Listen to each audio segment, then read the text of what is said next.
Hello, my name is Max Haiven. I'm Canada Research Chair in the Radical Imagination, and I'm here to talk to you today a little bit about some of the themes that emerged from my recent book, published in 2022, Palm Oil, the Grease of Empire, which is pictured here.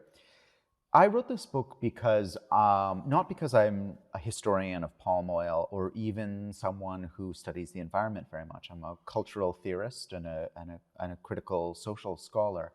I'm interested in how we can tell a different story about the world we live in and what we are becoming together through telling the story of palm oil.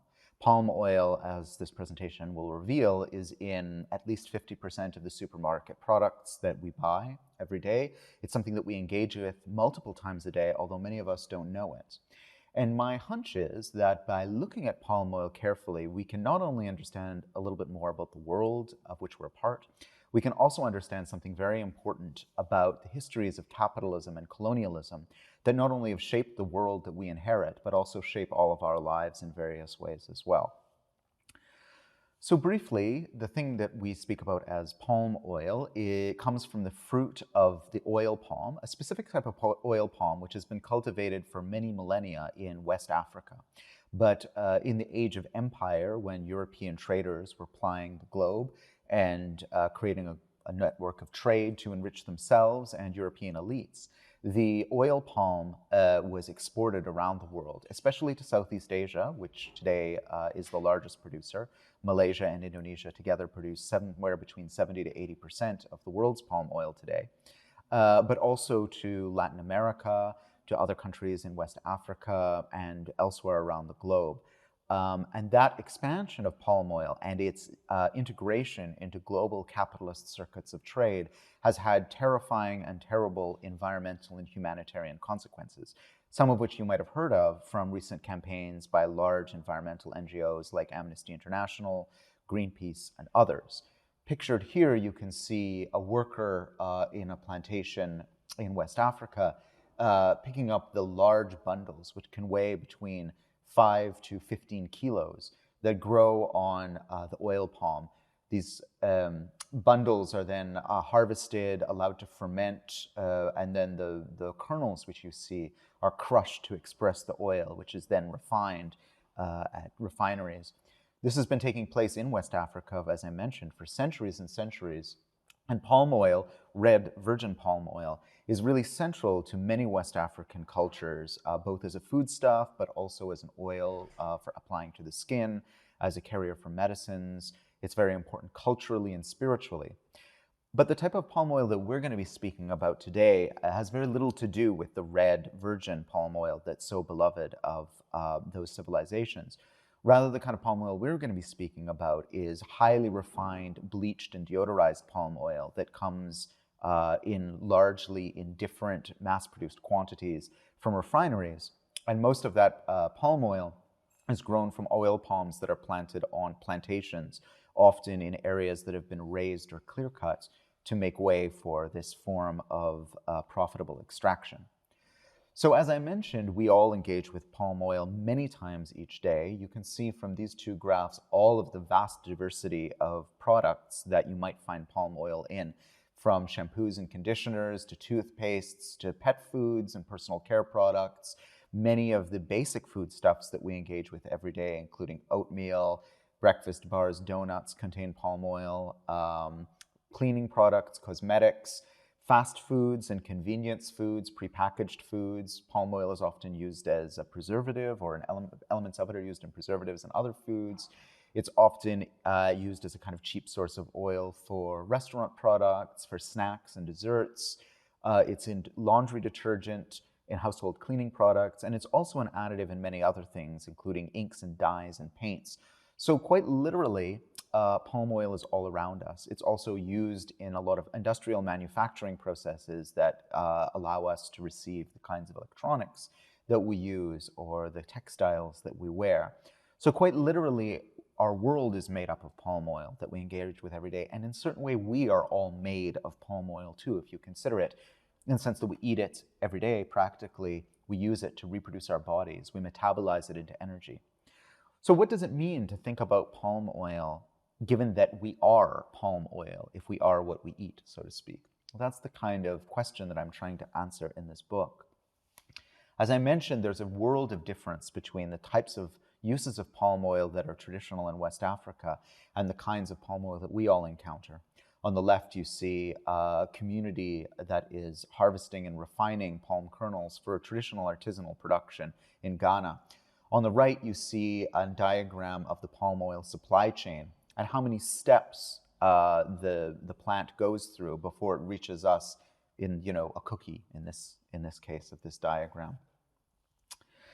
Now, as I mentioned, the environmental consequences of palm oil capitalism are severe. The diagram that you're seeing now represents forest loss in Borneo over the last 70 years, and it has indeed been quite catastrophic, as you can tell from the diagram. There's also a huge number of major, quite catastrophic impacts from palm oil around the world, including the destruction of water tables, huge impacts on regulation and regulatory abilities of governments as the palm oil industry throws its weight around, and it's a very powerful and rich industry, erosion of lands, destruction of soil fertility, loss of biodiversity, and many, many other sort of terrible impacts where the oil palm is grown, typically in plantations. It's also had major ecological impacts. This fact sheet gives you a sense. A lot of that has come from the fact that over the last 20 years, not only has palm oil been used extensively in all of the applications that I've mentioned, it's also been used extensively as a biofuel, which is to say an additive to traditional fossil fuels that apparently or allegedly increases or makes better, I should say, the environmental footprint of those hydrocarbons. But of course, the problem is that cutting down rainforests in order to plant oil palms is extremely destructive, especially to sensitive wetlands and to peatlands, especially in Southeast Asia, which sequester a huge amount of carbon. But when they're cut or burned to make way for palm oil plantations, it creates devastating and quite horrific effects. So all of this might be familiar to you. There's been a number of campaigns, as I mentioned, from large environmental NGOs around the world to try and confront the evils of palm oil over the last few years. And you might have heard of them in some of the campaigns that I'll mention in a little bit. But I want to go through some of the theoretical ideas that I worked with in this book to try and unpack a little bit more deeply what's happening in the palm oil story. One of them is a fabulous book by Jason Moore and Raj Patel, A History of the World in 7 Cheap Things.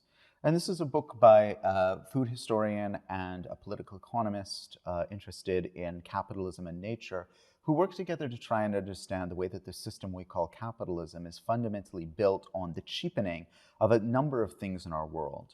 First of all, the cheapening of nature, the cheapening of money, the cheapening of labor, the cheapening of care, the cheapening of food, the cheapening of energy, and the cheapening of lives. And all of these things can be seen in the palm oil story and the palm oil industry to this day. By cheapening, they're trying to suggest that the reason why certain commodities are cheap within the global economy in which we live, and palm oil is quintessentially a cheap or cheapened commodity, is that somebody or something pays the price.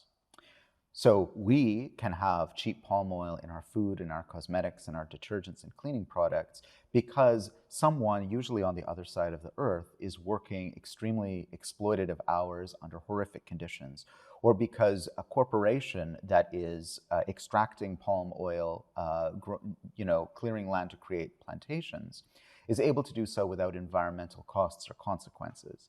Essentially, the technical word that economists use for this is the production of externalities, the costs of clearing rainforest, of exploiting people, of depending on their networks of care, of making food cheap, of making energy cheap, is that somebody will pay the price. And I think palm oil is a textbook case of how and why this happens. So on the one hand, I want us to consider the way that the global economy makes certain people's lives cheap and makes certain areas around the world cheapened, such that they can be exploited and made disposable, specifically the lives of millions of people in the palm oil industry in Southeast Asia or in Latin America, especially indigenous people and peasants who have their lands seized and exploited in the name of producing profit for others, and producing cheap commodities that many of us in the so-called global north can enjoy. At the same time, I think we need to return to the history of palm oil in order to explain how we got here, because sometimes it's tempting for us to imagine that we came here from nowhere, that we came here from nothing, that this is the way it's always been. But that's not, in fact, the case. There are two books I drew on quite extensively for the writing of my book, and one of them is Paddy Docherty's Blood and Bronze, The British Empire and the Sack of Benin, and the other is The Brutish Museums, The Benin Bronzes, Colonial Violence and Cultural Restitution by Dan Hicks. Both of these books detail what happened to the Edo Kingdom in what is now southern Nigeria. It was a kingdom that was renowned around the world, including to Europeans from the 14th century on, as a magnificent city and empire within West Africa. An empire and a city whose economy was really fundamentally based on palm oil. Now, in the late 19th century, the British invaded and destroyed that kingdom, although its royal family remains. It's part of Nigeria to this day. And in that process, stole a series of artifacts that are collectively known as the Benin Bronzes, though not all of them are actually made of bronze. Some of them are made of brass, some of them are made of ivory. You might have visited them perhaps in the British Museum, and you might have seen replicas of them in Black Panther, the Marvel film, where in one of the opening scenes where we meet the villain, Killmonger, he takes it upon himself to liberate some stolen artifacts from the Museum of Great Britain, a fictional museum presented in a film as a proxy for the British Museum. However, the object of the British invasion of the Edo Kingdom was not to seize these magnificent artistic treasures. It was, in fact, to secure for the British, and specifically British traders and corporations, their resources of palm oil, which was one of the major exports and one of the major staple crops of the Edo Kingdom. The British invaded and put to the torch the magnificent capital city in the name, allegedly, of rescuing the people of the Edo Kingdom from their cruel, tyrannical rulers who were accused of, and there's some truth to this, of performing acts of human sacrifice. But for me, what disappears from view is the fact that the British Empire itself was an empire of human sacrifice. Millions of people, if not tens of millions, if not hundreds of millions of people, lost their lives, not simply to the racist ideology of imperialism that insisted that British and other Europeans had a right to go around the world and subjugate whole nations and groups of people in the name of taking their resources. They also died from the wanton cruelty and forms of political terrorism that were used to institute those systems. We today inherit, in many ways, the racist ideologies and approaches that were pioneered in those years, and without a full accounting for not only the way that the world economic system stems from the age of empire, but also the way our thought worlds, our ideologies, and our cosmologies root in those moments, we are ill-equipped to try and plot a different way forward for humanity. Now, in those years, the reason why the British were interested in palm oil was not primarily as a foodstuff. In fact, Europeans didn't begin to eat and consume palm oil until the 20th century. Rather, they were interested in it as an industrial commodity.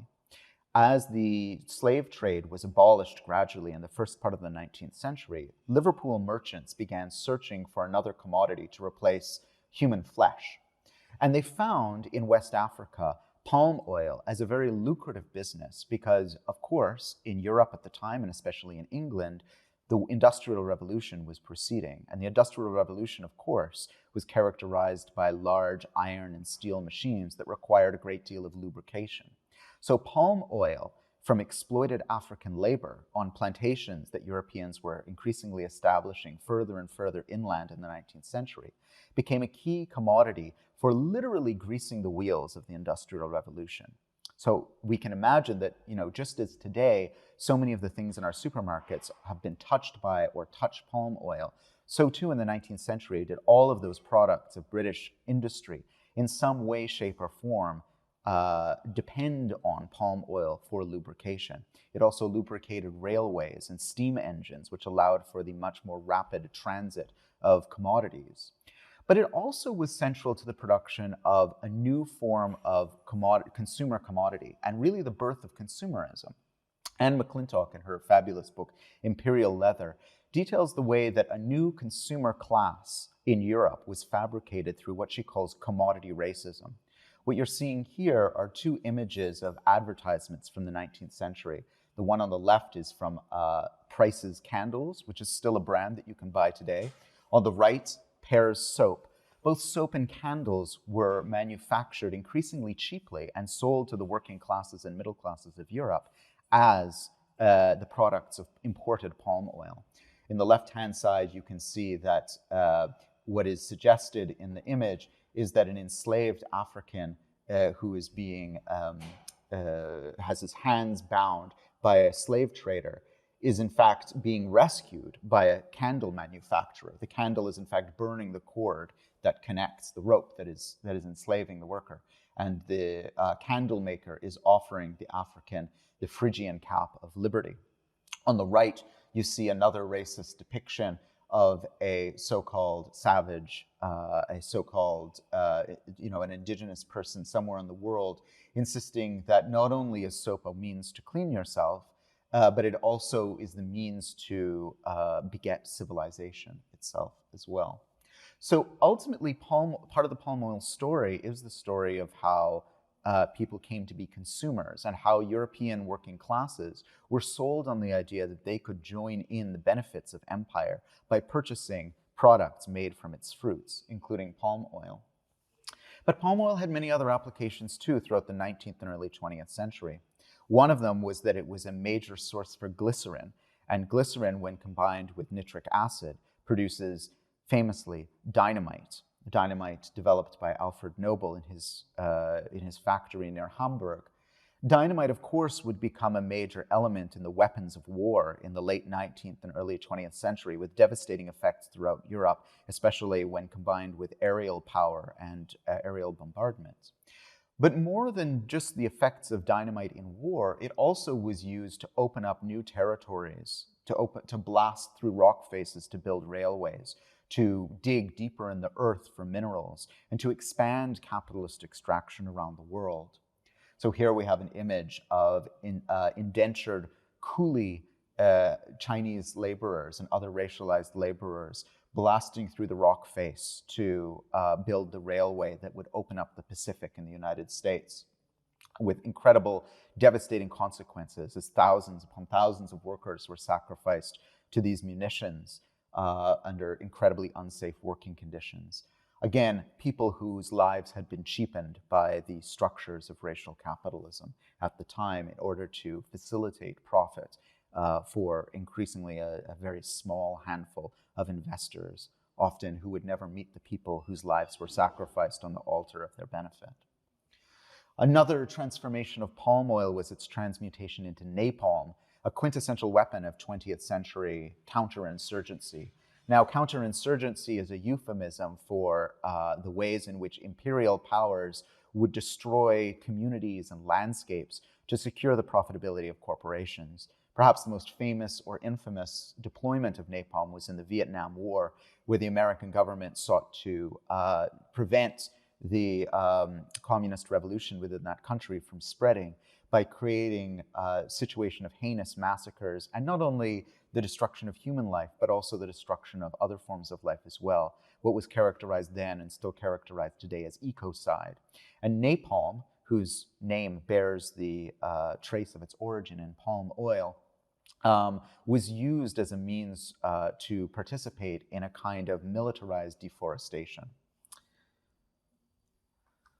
Today, of course, as we've discussed, palm oil is found in thousands and thousands of different processed foods around the world, and it has become in many ways the fat of the world's poorest people.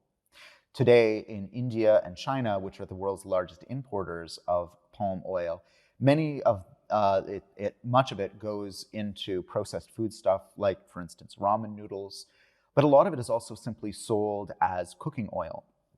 And I'm recording this in May of 2022, at which time there's a global shortage of cooking oil created by the interruption of supply chains of sunflower oil from Ukraine and Russia, who together produce about 70 to 80% of the world's sunflower oil. This has driven up the price of cooking oil around the world with incredibly dire impacts on the world's poorest people, because even palm oil's usually cheap price is increasing, placing it out of reach of people who've become dependent on purchasing palm oil in order to have the kind of cooking oil they need to meet their nutritional requirements. Now, around the world, billions of people, perhaps, rely on palm oil for the fundamental calories that they need. That's not a natural condition. That is because the poorest billion or so people have been fundamentally, over the last 20 or 30 years of global capitalism, displaced from their land-based, removed from their traditional agricultural practices that they have depended on for centuries, generations. And many of them have moved to cities seeking waged work. However, we live in an era of global capitalism of so-called surplus populations. Surplus populations meaning that, in fact, while people need wages and need income in order to survive, in order to buy globally produced commodities like palm oil, the global capitalist system does not actually have a use for their labor at this point. Whether it's thanks to the disruption of global labor markets, thanks to corporate-led globalization, whether it's thanks to automation, or a million other factors, people essentially are desperate for work and no work is forthcoming, meaning that millions, hundreds of millions, if not billions of people are surviving on the equivalent of pennies a day. And for them, palm oil is among the most important commodities that they can afford because, again, it has been artificially cheapened. This is a problem, and I'll return to this at the end of my presentation in a moment. This is a problem with a lot of the efforts of non-governmental organizations and campaigns around palm oil, some of which you might be familiar with from groups like Rainforest Action Network, Amnesty International, and Greenpeace. They speak to us as consumers, as people who can make an ethical choice to avoid palm oil. And I'm not against that ethical choice. I think it's important. I think we all do need to do something. But the reality is that the most consumers of palm oil around the world are too poor to be able to make a different choice. And if we actually want to address the problem of palm oil, we need to address the underlying system that makes people so poor that they have to depend on palm oil for their very survival. Now, before we return to that point, I want to talk about one last theoretical piece here, and that is a notion of human sacrifice. I'm drawing here on an enigmatic quote from the brilliant abolitionist theorist Ruth Wilson Gilmore, where she calls our era of global capitalism an era of human sacrifice. She's speaking specifically about the American prison system, where millions of people, especially working class Black people and racialized people, are incarcerated, and largely incarcerated to produce profit for others. In that system, she says, we are living in an era of human sacrifice where we have deemed that some people, specifically people who are from these so-called surplus populations, for whom capitalism no longer has any use, these people are destined to be sacrificed on the altar of someone else's profit, or in the name of keeping the peace in a world of an economic war. Essentially, what I find interesting in this notion of an era of human sacrifice is it ties us back to that story that I was telling you of the Edo Kingdom in what is now Nigeria. Because as I mentioned, the justification for the British invading and destroying that kingdom was that they said that they were saving Edo's population from its sacrificial rulers who were committing heinous acts of human sacrifice.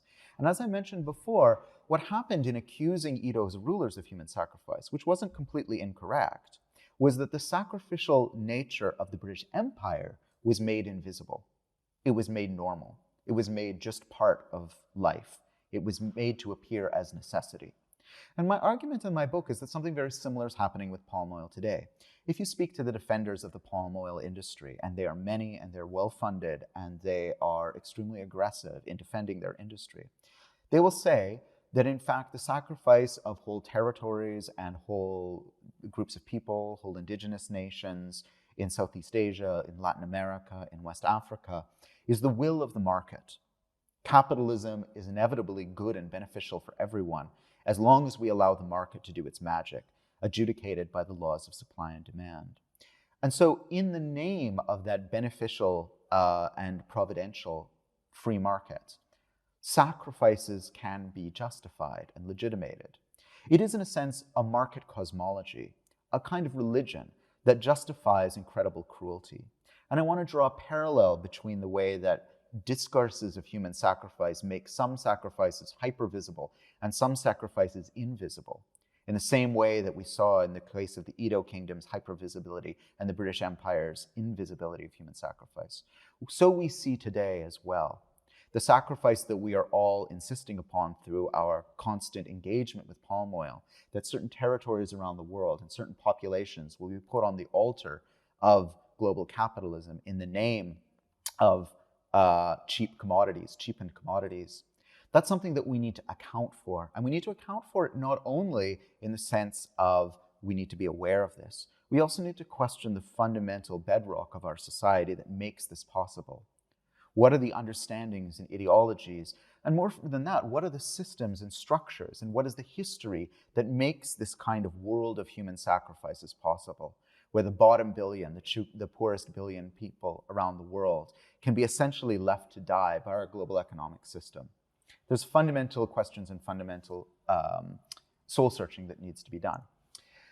Now, my concern near the end of this book is that often the campaigns that are launched by environmental groups, including Greenpeace and others, are well-meaning, but don't actually encourage us enough to come to those important questions.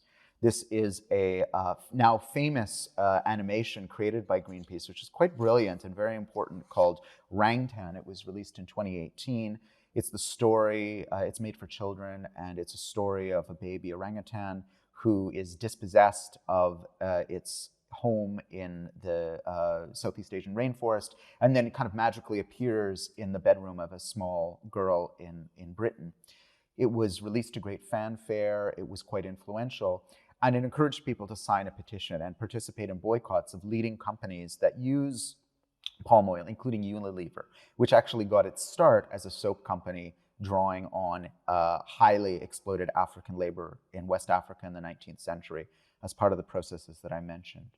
These campaigns are important, and it's important that they raise awareness and that they help us understand what we can each individually do. But they also do us a slight disservice, which I think is important, because to the extent that they only address us and encourage us to imagine ourselves as consumers, we limit our sense of what we can do in our world to voting with our pocketbooks, essentially, as the saying goes. The problem with voting with your pocketbooks is those with bigger pocketbooks get more votes, and that's not democracy, right? That's essentially a form of oligarchy, or at least aristocracy. If we truly want a democratic world economy, and I think it's vital as we move towards the challenges that we face in the 21st century to democratize the global economy, we need to think of our agency beyond simply being a consumer.